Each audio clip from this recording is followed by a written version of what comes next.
Today our presenter is Dr. Jeanne Van Cleave. Thank you for joining us to present your great work on implementation and dissemination science. Great. This is Dan Corey. So today's speaker, as Jesse mentioned, is Jeanne Van Cleave. Her topic is implementation and dissemination research. This is something terribly important to our network. Much of the stuff that we have done over the last 5 years, developing guidelines and toolkits, refining our care model and getting this out into the community and getting clinicians and institutions to incorporate this is our next step. This is difficult stuff to do, and so we're very pleased that we have Dr. Van Cleave to talk about implementation and dissemination research. So I'll turn things over to her at this point.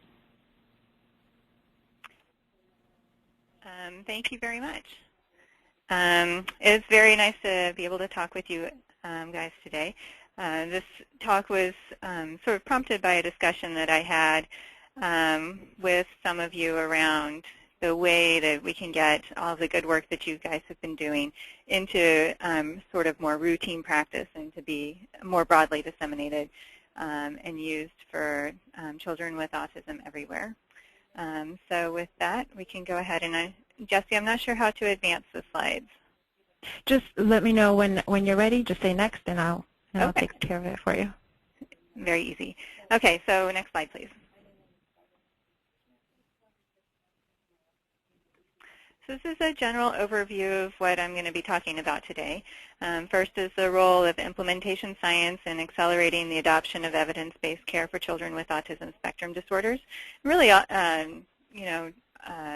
the science of accelerating the adoption of evidence-based care generally, but I'll talk also specifically about autism spectrum disorders, and then recommendations for implementing new practices and procedures in routine patient care.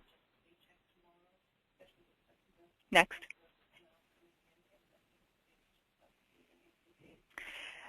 So these are a couple of definitions that people are using in the field of dissemination and implementation research.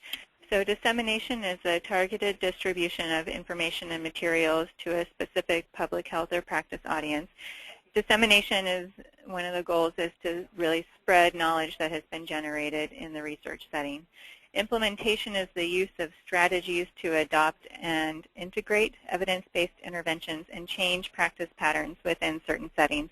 So it's a more active way of getting clinicians and practices and healthcare organizations and even patients and families to adopt the practices or the care that has been shown to work in research settings.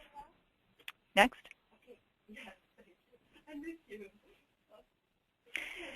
So this is a slide on how dissemination implementation research can improve health. So one of the larger questions that we have in healthcare is that there is a gap in quality of care between what we know works and the care that patients actually receive. This has gotten a lot of attention in the past several years. In this slide I show the book Crossing the Quality Chasm, which really helped bring about and helped bring to light the separation between what we know should be and what is really delivered. There is a slow adoption of new research into practice. It takes many, many years for something that is discovered in the research setting to actually make it into routine practice. So dissemination, implementation, research, one of the goals is to shorten that lag time and really make it such that the things that we've invested in as far as research and as far as things like guideline development really get into practice and get to children as in a general sense, so in a broader population. So next.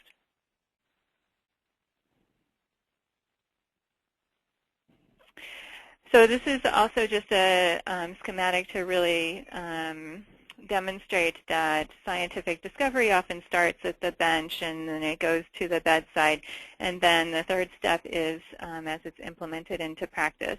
And this is something that the NIH has recognized, that needs to be accelerated. And dissemination and implementation research really works on the part that goes from bedside to practice. First, there are the development of guidelines and the development of the evidence base for the interventions and for the treatments and for the testing that we know improves people's health. And then the next step where dissemination and implementation research can really make a difference is in program evaluation and systems research. So next. So here I want to really talk about what the science of dissemination and implementation research is. So it asks specifically what methods, processes, policies, and strategies best accelerate the delivery of evidence-based practices to a broad population. And it is really, it is not just, it's not just saying that we're going to do this. It really asks what is the best way to do it, what is the optimal way. So in the same way that we ask what is the best treatment for a condition, we can also ask what is the best strategy for taking this evidence-based care and bringing it to fruition in a broader population. So it's less concerned about what that evidence-based practice is. I mean, of course, we care about what the evidence-based practice is, but we can use strategies and policies and apply them to more than one evidence-based practice if the strategy or policy has been shown to be generally effective in bringing an evidence-based practice into more routine and broader care. So it's more concerned about how to get providers and patients to consistently use evidence-based practices, no matter what those evidence-based practices are. Next slide. And here I want to really bring forth the importance of context, so the context in which you're implementing your intervention. And this is really something that has been discussed a lot in the field in terms of needing to pay attention to the healthcare environment, the practice environment, the clinicians, the patient population, and the actual interaction between the intervention and the practice environment as far as developing strategies to bring the evidence-based practice into more routine care. This is, it's taking the, it's acknowledging that the same intervention can be successfully implemented in one practice, but for a variety of reasons, unsuccessfully implemented in another practice. And because of the different contextual factors specific to each setting. Next slide. So here I want to start talking about the methods that are used in dissemination and implementation research. So there are a variety of methods that people have used, and these methods fit the questions that are being asked. So you can do retrospective, observational, and prospective studies, kind of like with all areas of research, but specifically for dissemination and implementation research, you can do trials, so you can test different strategies, different implementation strategies in different settings to see which type of strategy or which type of plan that you have for the implementation works better than other plans. There have also observational studies have been very helpful, so you can retrospectively examine barriers and facilitators to adopting evidence-based practices. And you can do that in a variety of contexts to really get an idea of in what types of practices certain evidence-based practices is more likely to be adopted and used versus not. Other people have really used prospective data collection of a new policy or practice. So you know that there's going to be, say, a statewide implementation effort of a certain type of care, whether it's like collaborative care for depression or screening for autism or medical home interventions. And you can get in as a researcher from the very beginning and look at how that implementation process goes. And you can use a variety of methods to really delve into why certain practices or why certain environments are more accepting of the intervention and the different barriers and facilitators within each practice. There's also been some use or some discussion of using simulation studies where, and I don't really know so much about that, but trying to simulate based on different characteristics of environments what how successful an implementation effort is going to be before you do it, and what implementation efforts are going to be more successful in certain settings versus not. Okay, next slide.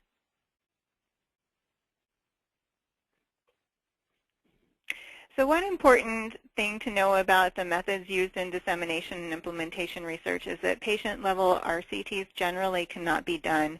And this is one of the big differences between patient-level interventions and practice-level interventions, or implementation of policies where whole practices have to sort of change something that they're doing. So while patient-level RCTs have kind of been the standard in medical research for a long time, when you get to implementation and dissemination research, it is really hard to design a study where you can use this method. That being said, there are different things you have to think about when you're designing your studies, and one of those things is how much your power is going to go down once you decide to randomize at a different level, or what biases are introduced if randomization is not even an option. So the optimal study design and dissemination implementation research is more driven by a complex set of intervention characteristics, specific research questions, ethics of what you're going to do, logistics, practical feasibility issues, whether your study design is acceptable in the settings that it's going to be implemented, and also an element of researcher control. So in this type of research, the research team often has very little control over what is actually going to be the way that certain things are going to be implemented. When you're dealing with healthcare organizations or practices, or medical teams, or healthcare settings generally, you have to work into the day-to-day care that is already being delivered in order to best find out the answers to your questions. And that's just a practical limitation of this type of research. So next slide.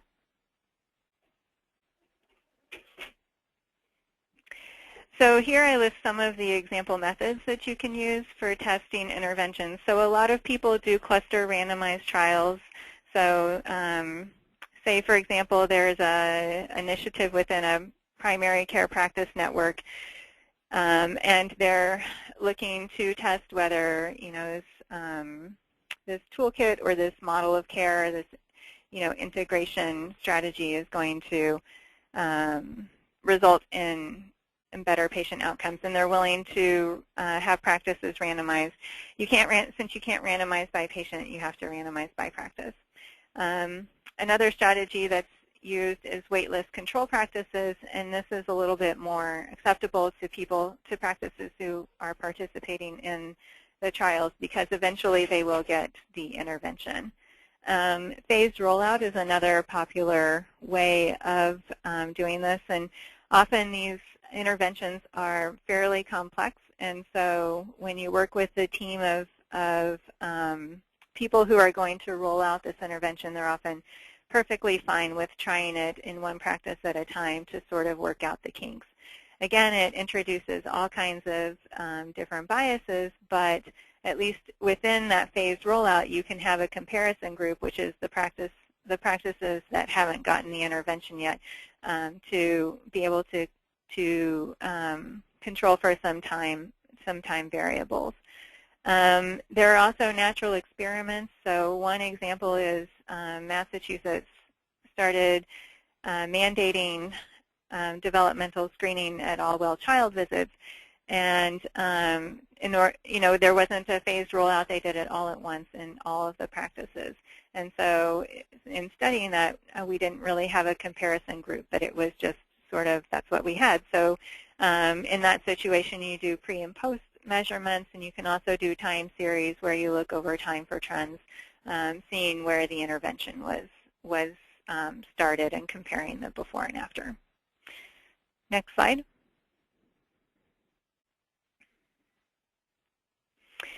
So in addition to the methods that I just described, there's sort of an opportunity, and people really feel that this is very important, is that it's important to examine the mechanism behind why implementation is successful or not successful. And so using a variety of methods along the implementation timeline can give you an idea of why one practice would adopt something and another practice would not, or why it took a long time for one practice to use an evidence-based care element and another practice adopted it right away. So in this sense, mixed methods are very popular and very helpful. If you plan your data collection very, very well, you can really get a very rich sense of why something worked in one practice and didn't work in another practice. Taking a qualitative approach for key stakeholders and key participants, especially clinicians and office staff and even families and people who play a role in the larger healthcare environment can really give you an idea of how acceptable an intervention is, or why it was used and then not used, or why it was used and really took off. Practice staff evaluations and surveys are also very helpful because it can give you an idea of, as the implementation process is going on, what steps of implementation have been taken. Have they started planning to set up the intervention? Have they put in the infrastructure changes that will allow the intervention to go? Are they measuring whether or not the intervention is being actually done in the practices? And then any administratively generated data is very helpful, because when you implement something in a practice, as you know, people are very busy and they don't have time to fill out extra evaluations or surveys. So any data that is sort of generated in the course of clinical care or in the course of their administrative work is helpful, although it's never designed to be it's never designed the way researchers want it, so it's always a little imperfect. So next slide.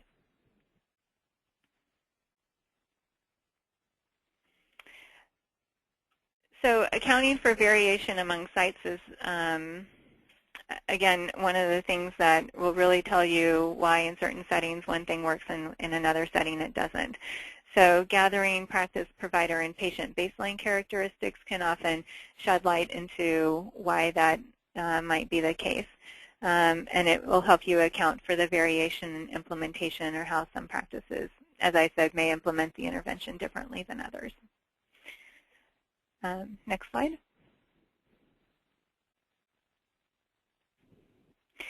So here I just wanted to talk a little bit about the different types of dissemination and implementation interventions. And so usually these are multi-level complex interventions.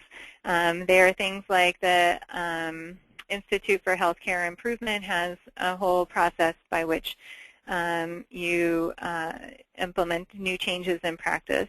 There are also different models that people have tried, but it is usually a mixture of some sort of education or knowledge transfer to clinicians or staff members through either didactic presentations or case presentations, or some sort of expert coming in and delivering new knowledge to the providers and office staff. It usually involves some sort of practice redesign or some sort of reworking of the workflow to enable whatever intervention you're implementing to actually happen. So whether it's the front desk staff doing something different to identify certain patients, or reassigning or roles to different people in the practice. So if, say, a a medical assistant might take on a new responsibility that will help move this intervention along. For example, if the intervention involves sort of like a more active scheduling of specialist appointments, then the intervention itself will involve designating somebody in that practice to have that role. There are also a variety of payment incentives that can be part of an intervention, and these involve both carrots and sticks. So whether it's a bit of an incentive to do something extra in the practice, or something that where the practice has some sort of incentive taken away if they don't meet certain benchmarks. These can all be part of the complex intervention. So for example, when Massachusetts implemented screening for children with Medicaid insurance, they included as part of that reimbursement for that screening. So not that that was an incentive, but it was a change in the way providers were paid, and so that was part of the intervention. Different policies can be part of the intervention, and also there's often an element of practice coaching, or somebody external to the practice, where it may be groups of practices getting together and talking about the changes that they've made, but there's often some sort of longitudinal advice coming from somebody that involves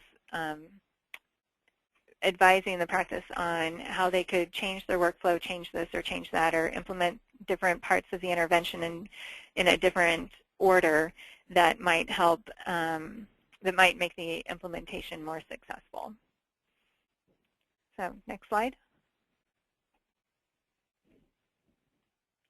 So the other thing with dissemination and implementation research is there's often multiple stakeholder involvement. So in order to do this type of research, you really have to get some buy-in from the practices or whatever setting you're implementing your intervention in. So there often is an element of practice staff and payers and patients and families who are at the table when agreeing to do the intervention or planning different parts of the intervention. There's also been a lot of discussion about whether it's better to do a top-down or a bottom-up approach. This type of research is definitely more bottom-up approach compared to other types of research, such as, like clinical trials, in the sense that the implementation is going to be more successful if you have more input from the people on the ground actually carrying out the intervention. You target this intervention toward many groups. So within a complex intervention, clinicians, staff, patients, and families all may get at least some part of it. So it's so getting input from all of those levels is important in designing successful interventions. Next slide. So the outcomes in dissemination and implementation research are a little different than in clinical research, where the outcomes are mostly, clinical status or improvement in some sort of symptom. Here, the outcome of interest is mostly the uptake of the evidence-based practice. So if the element of care that you're trying to implement is really evidence-based, it's already been linked to improved clinical outcomes. And while those are always nice to get if you can, really the focus of the research is maximizing the uptake of the evidence-based practice. And so in doing that, since that is the primary outcome here, you have to make sure that the measurement of the uptake is as crisp and clean as possible. So making sure that the measurement of uptake is feasible, accurate, and reliable is important. So knowing what exactly uptake means before going in and doing the trial or doing the study is important. Uptake can mean reach, adoption, or intensity of use. So how many people use it, how frequently they use it, how soon they use it. All of those are very important outcomes in this type of research. And again, the goal is to measure the success of the implementation process, not necessarily the clinical improvement that patients experience. Although that is nice, and a lot of it's always nice when you can measure that. But the primary outcome in this type of research is the uptake. So that being said, there are other outcomes to pay attention to, and one is the fidelity to the intervention, or how close to the intervention as described and implemented is actually carried out. So if you have like 7 core elements to your intervention, are all 7 carried out with good reliability as the intervention is deployed. The other key question is whether after your implementation strategy takes hold, is the evidence-based practice that you aim to implement, does it keep getting delivered after the intervention is over? So that would be sustainability. Next slide.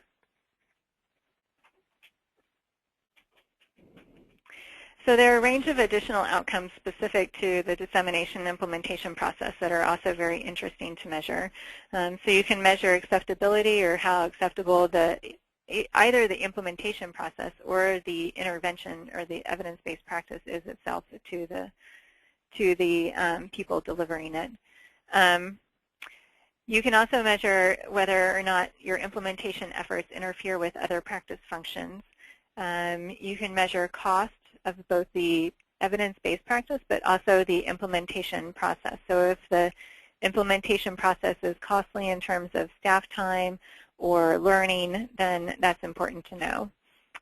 Along with interference of other practice functions is practice efficiency. So does the implementation effort affect practice efficiency either in a negative or positive way? Another outcome to think about is whether the intervention, or how much the intervention gets tailored to practice context, and whether that tailoring matters in the ultimate uptake or not. And then throughout the implementation process, you can measure the stages of implementation. And I think I mentioned this earlier, which is, are people planning for the implementation? Are they setting the stage for successful implementation? Are they changing their practice workflow to accommodate the new evidence-based care element?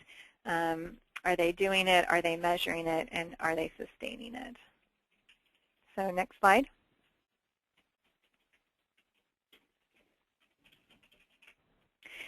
So this expands on the last point a bit. So this is an example measure for an implementation study, which is the stages of implementation measure. And this type of measure can be applied to many different types of intervention, and it just measures the different steps that I was talking about in a way that you can compare one practice to another.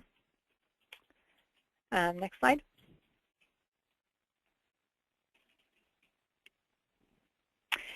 So implementation outcomes are distinct from clinical outcomes and allow one to distinguish interventions that failed because of poor implementation, and interventions that failed just because they just didn't work as deployed.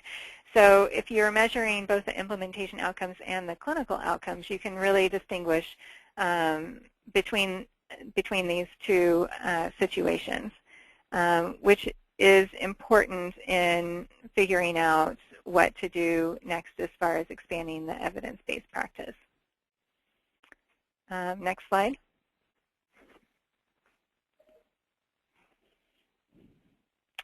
So this is just a different schematic on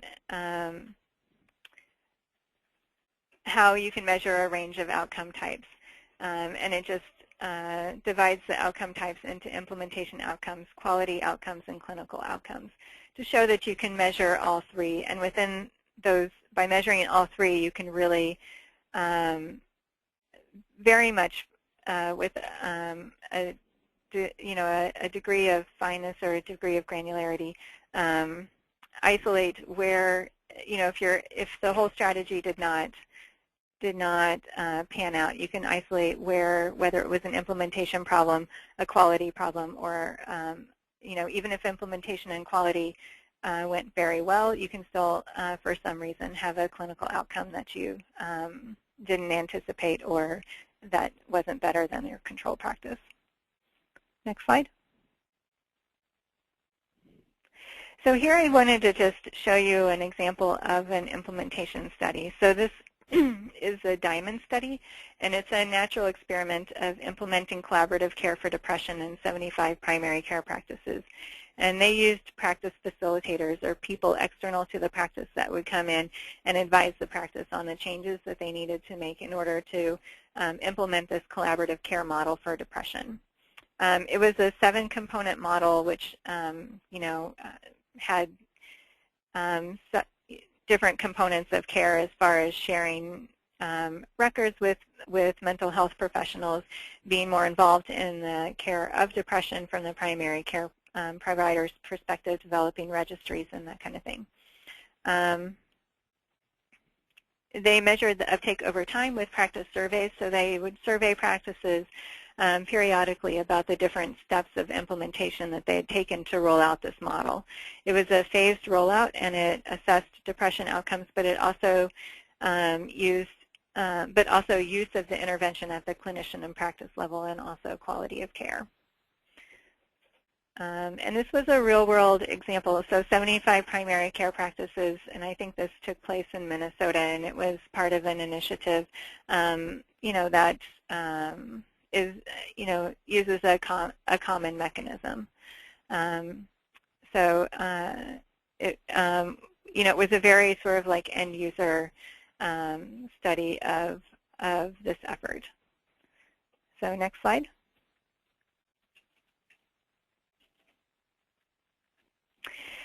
So here I just wanted to maybe present what I would think a study related to autism spectrum disorders would look like.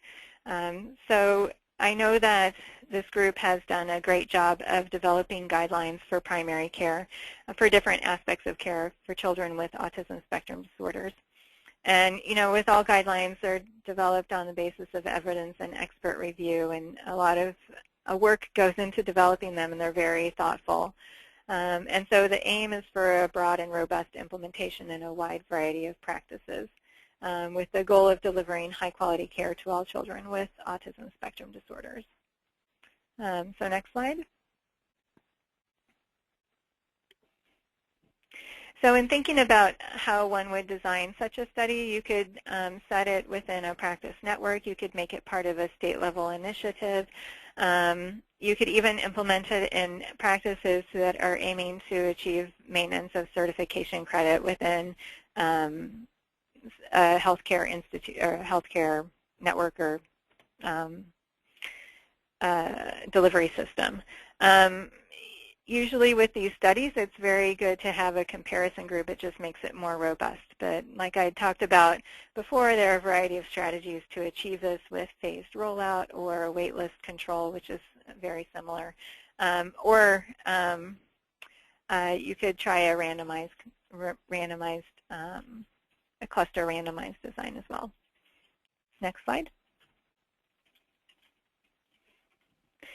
So in designing an implementation strategy, so previous research indicates that implementation strategies that can be tailored to practice context are more likely to be successful. And so when I say tailored to practice context, you keep the main elements of the implementation of the evidence-based practice within your implementation strategy so that you're sure to implement those things that you feel are really important to advancing care. But in terms of making the implementation strategy flexible, or you can adapt it to your practice context. Having a flexible timeline can be helpful. Interchangeable roles, so not having this, how different practices are structured differently. Some have more nurses, some rely a lot on medical assistants and office staff. Having interchangeable roles in that way will remove some of the barriers, like if a practice doesn't have enough nursing staff to carry out certain elements of care. If you make it applicable to different record systems, it's more likely to be broadly implemented.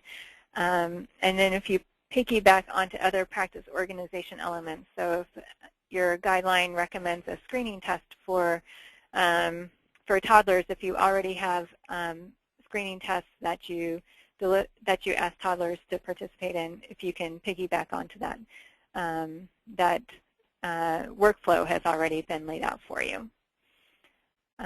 Next slide. So previous research also indicates that multi-level interventions lead to a greater degree of implementation compared to simple single-level strategies. So in this sense, although it may seem overwhelming to create a big, a strategy with a lot of components to implementing your evidence-based practice, it is really helpful to address all of the different barriers that could possibly be for implementing this evidence-based care. So a lot of these interventions involve some sort of education plus toolkit materials plus practice reorganization and ongoing involvement with the implementation team leading the practice through the many steps of implementation. Next slide. Again, with any dissemination and implementation study, your primary outcomes would be uptake of whatever elements of care your guideline is recommending, fidelity to the intervention, so how frequently or how well the practice really adheres to the guideline, and then sustainability, so when the implementation team or efforts pull out, how do you know that the practices that you spent so much time implementing are going to be sustained. And again, other things that you can measure: baseline practice characteristics, ongoing assessments of implementation, and many people have done field work or even going into practices to look in sort of an anthropologic way of how the different people in the practice are working together to bring this evidence-based care to patients, and using qualitative interviews and focus groups to talk about the differences in care as the implementation efforts progress along, and how different team members and staff members work together to facilitate the new changes that are being made. Next slide. So the analysis of these types of studies is very interesting. So if you carefully plan your data collection such that your quantitative and your qualitative data build on each other, so one enriches the other and answers different questions that the other one cannot answer, you can really get a very full picture of the implementation process in the various settings that you carry out your intervention in. And so it's very interesting to see. You can look to see at the end, who made the changes and who didn't, and then based on your data collection, really find out whether it was a staff issue or a timing issue or a patient population issue, or what kind of things happened in the practice as you were trying to make these changes. Next slide. So there are several limitations to this type of research. It's very, very messy because it's more real world than other types of research. The generalizability is often limited in some ways. So first, practices that want to change will sign up to change, so they will sign up to be in your study. Also, a lot of these interventions are implemented in a geographically constrained area with unique policies and unique, a unique environment, and it may not generalize to other healthcare environments. And they always say that if you've been in one practice, you've seen one practice. And so every practice is a little bit different and will implement things a little differently. Certainly variation in uptake is the norm, and it's part of what makes it interesting, but also part of what makes it frustrating.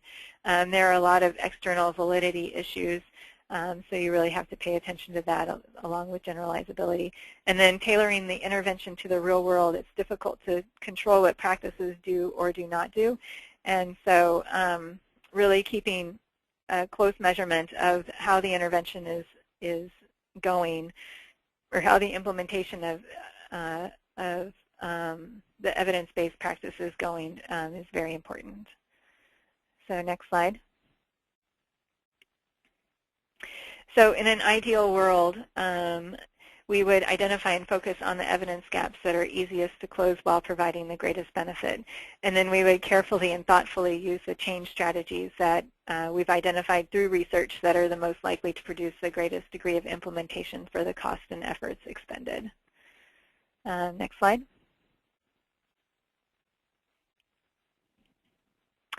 And that is the end of my talk, and I would like to thank the list of people here who have really done a lot of the implementation and dissemination implementation work already in the field.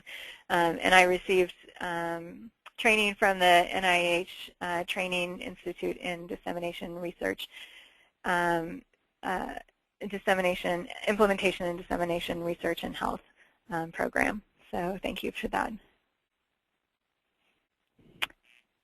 And I am ready for questions. That's great, Jeanne. Thanks very much. That was a wonderful presentation. I know many of the people who were tuned in today saw a lot of slides that looked like a lot of the activity that we've gone through the last couple of years. For example, as we've implemented antipsychotic monitoring in our sites or promoted screening for constipation or insomnia and other activities. We've certainly seen that, as you mentioned, with all of the sites in the network, each is unique. Mm-hmm. Each has unique aspects that we had to address so that each site was able to be successful with the implementation. It's been quite an experience these last couple of years going through all of this. I'm sure. So for folks like our sites, if they were to try to help community practices around their institutions become involved with this, any thoughts or additional guidance to add to this? Certainly you've had training in this area. Is it something that they should be bringing in additional support to carry that out? Or? Well, I think it kind of, so it sounds like your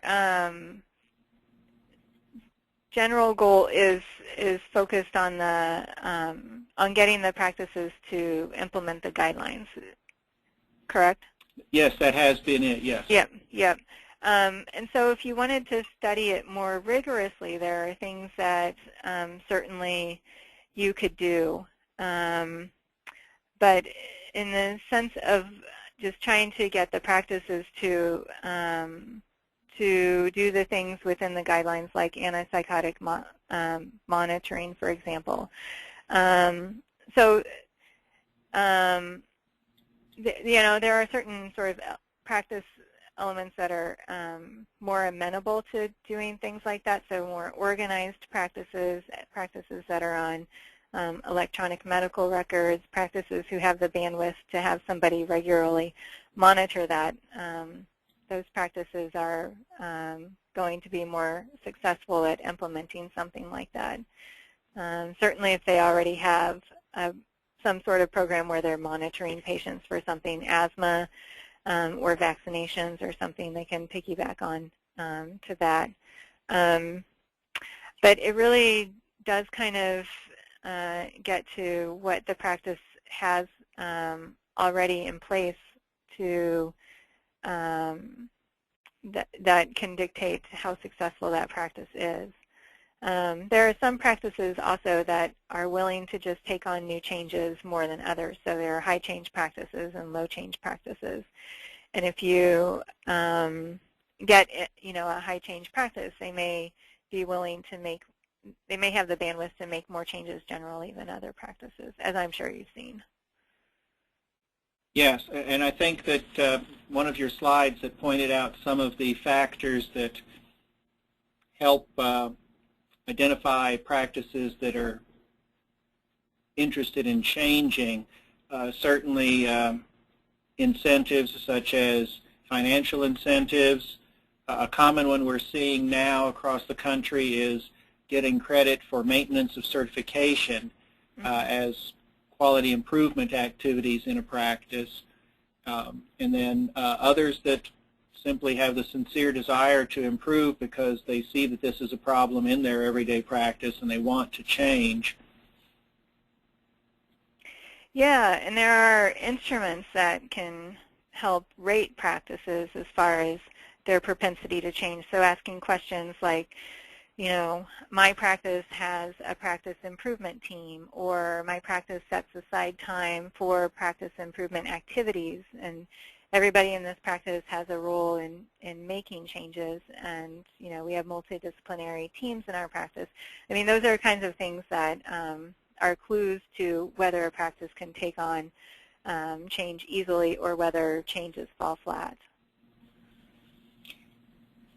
Yes, and we've certainly seen those kinds of problems and difficulties, but even when sites want to change, sometimes I think that those factors you just described become an issue where several of the members want to change but the other one doesn't, and that can be an issue. Right, right. So cohesion among different providers, among the providers in the practice is another another barrier to change. Yeah. All right. Well, our lines are open. Are there any questions out there? Any other comments to share with the group or to ask Dr. Van Cleave?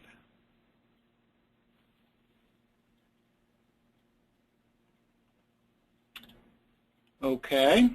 Well, if not, I want to thank Dr. Van Cleave for a wonderful presentation and for taking time to share her knowledge and wisdom with us today. And I hope that